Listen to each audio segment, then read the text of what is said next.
नमस्कार मंडळी, श्री स्वामी समर्थ. मी संध्या. माझ्या चॅनलमध्ये तुम्हा सर्वांचं खूप खूप मनापासून स्वागत करते.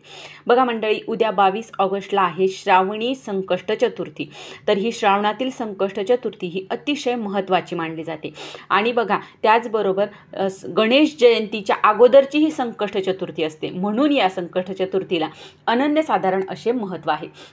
म्हणून बघा, या दिवशी आपण गणपती बाप्पाची उपासना केली, त्यांची सेवा केली, काही छोटे छोटे असे उपाय जर केले तर गणपती बाप्पा आपल्यावर प्रसन्न होतात आणि आपल्या सर्व मनोवांछित इच्छा ते पूर्ण करतात, आपल्यावरील संकट दूर करतात. तर असाच एक उपाय आज आपण या व्हिडिओमध्ये पाहणार आहोत. बघा, या उपायाने हा उपाय आईने आपल्या मुलांसाठी करायचा आहे. बघा, आपल्या मुलांची प्रत्येक आईला असं वाटत असतं की आपल्या मुलाची प्रगती व्हावी, आपल्या मुलावर कुठल्याही प्रकारचं संकट येऊ नये, त्याच्यामागे जे काही दोष वगैरे आहेत ती सर्व दूर व्हावी असं प्रत्येक आईला वाटत असतं. त्याची अभ्यासामध्ये, नोकरीमध्ये, व्यवसायामध्ये प्रगती व्हावी यासाठी ती बरेचसे छोटे छोटे असे आपण उपाय करत असतो, सेवा करत असतो. तर त्यापैकीच एक उपाय आज आपण या व्हिडिओमध्ये पाहणार आहोत. तो हा उपाय कलाव्याचा उपाय आहे.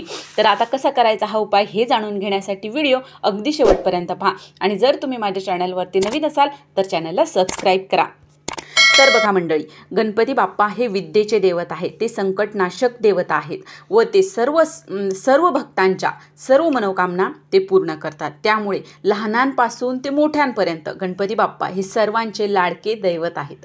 बघा, या दिवशी म्हणजे संकट चतुर्थीच्या दिवशी अनेक जण वेगवेगळे उपाय करतात व बाप्पांना प्रसन्न करून घेतात. आणि तसाच एक उपाय आज आपण या व्हिडिओमध्ये पाहणार आहोत.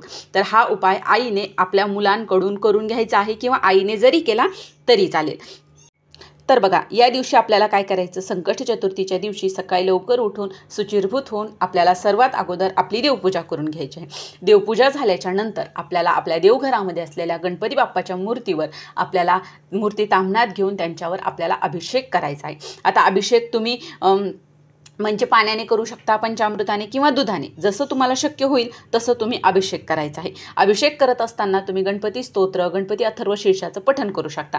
जर तुम्हाला ते वाचायला थोडं अवघड जात असेल तर ओम गंग गणपतये नमः, ओम गंग गणपतये नमः असं म्हणत जरी अभिषेक केला तरीही चालेल. अभिषेक झाल्याच्या नंतर ते जे तीर्थ आहे खाली पडलेलं, ते तीर्थ घरातील मुलांना सर्वांना द्यायचं आहे. यामुळे आपल्या मुलांच्या बुद्धीचा विकास होतो, त्यांची बुद्धिमत्ता वाढते, त्यांचा चिडचिडपणा, हट्टीपणा कमी होतो. त्यामुळे हे तीर्थ अवश्य आपल्या घरातील सर्व मुलांना द्यायचं, घरातील सर्व व्यक्तींना द्यायचं आहे.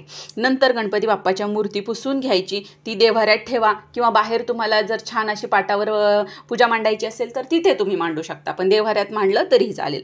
ते गणपतीची मूर्ती पुसून घ्यायची, देव्हाऱ्यात ठेवायची, त्याला गुलाल, अष्टगंध लावायचा, त्यानंतर त्यांना वस्त्र अर्पण करायची. आणि बघा, त्यानंतर त्यांना नैवेद्य दाखवायचा, धूप दीप दाखवायचा, नैवेद्य दाखवायचा, नंतर आरती करायची आहे. आणि त्याचबरोबर त्यांना 21 दुर्वा, बघा गणपती बाप्पाला दुर्वा ह्या अतिशय प्रिय असतात, म्हणून त्यांना 21 दुर्वा अर्पण करायच्या आहेत. काय करायचं, 21 दुर्वा, बघा तुम्ही लहान मुलांना हातामध्ये 21 दुर्वा द्यायच्या आहेत. जरी तुमची मुलं मोठी असो लहान असो, त्यांच्या हातामध्ये द्यायच्या. त्यांना गणपती अथर्वशीर्षाचं पठण करायला लावायचं. बघा, जेवढ्या वेळेस तुम्हाला शक्य होईल तेवढ्या वेळेस तुम्ही करा. 1 वेळेस करा किंवा 11 वेळेस केलं तर अतिउत्तम. तर गणपती बाप्पा अथर्वशीर्षाची सेवा ही गणपती बाप्पाची अति उच्च कोटीची सेवा मानली जाते. त्यामुळे तुम्ही अवश्य ही गणपती अथर्वशीर्ष आपल्याला म्हणायचं आहे. आणि म्हणल्याच्या नंतर देठ देवाकडे येईल याप्रमाणे त्या आपल्याला गणपती बाप्पाला अर्पण करायच्या आहेत. नंतर आरती करायची. तर अशा प्रकारे आपल्याला गणपती बाप्पाची पूजा करायची. ते झाल्याच्या नंतर आपल्याला काय करायचं, एक कलाव्याचा धागा घ्यायचा आहे. बघा, कलाव्याचा धागा असतो जो पंचरंगी असतो, लाल पिवळा असतो, असा धागा घ्यायचा आहे. आणि एक नारळ घ्यायचा आहे. बघा, ही पूजा आपल्याला मंदिरामध्ये जाऊनच करायची आहे. कारण बघा, मंदिरामध्ये एक सात्विक लहरी असतात, तिथे सतत देवाचं नामस्मरण होत असतं. म्हणून शक्यतो हा जो उपाय आहे हा आपल्याला मंदिरामध्ये जाऊनच करायचा आहे.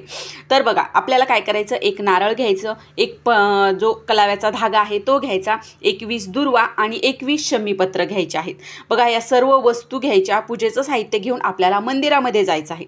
21 दुर्वा आणि 21 शमीपत्र आपल्या मुलांच्या हातून आपल्याला गणपती बाप्पाला अर्पण करायचं आहे. त्यानंतर जे नारळ आणि कलाव्याचा धागा आहे ते देखील तुम्ही काय करायचं, तुम्ही तुमच्या हातात किंवा मुलांच्या हातात दिलं तरी चालेल.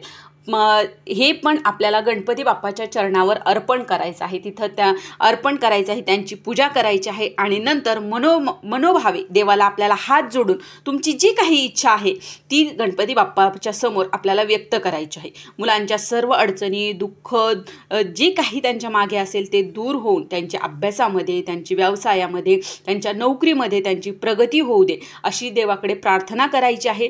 आणि बाकीचं साहित्य तिथेच ठेवायचं आहे आणि फक्त जो कलाव्याचा धागा आहे तो आपल्याला उचलून घ्यायचा आहे, उचलून आणायचा, बाकीचं साहित्य तिथेच ठेवायचं.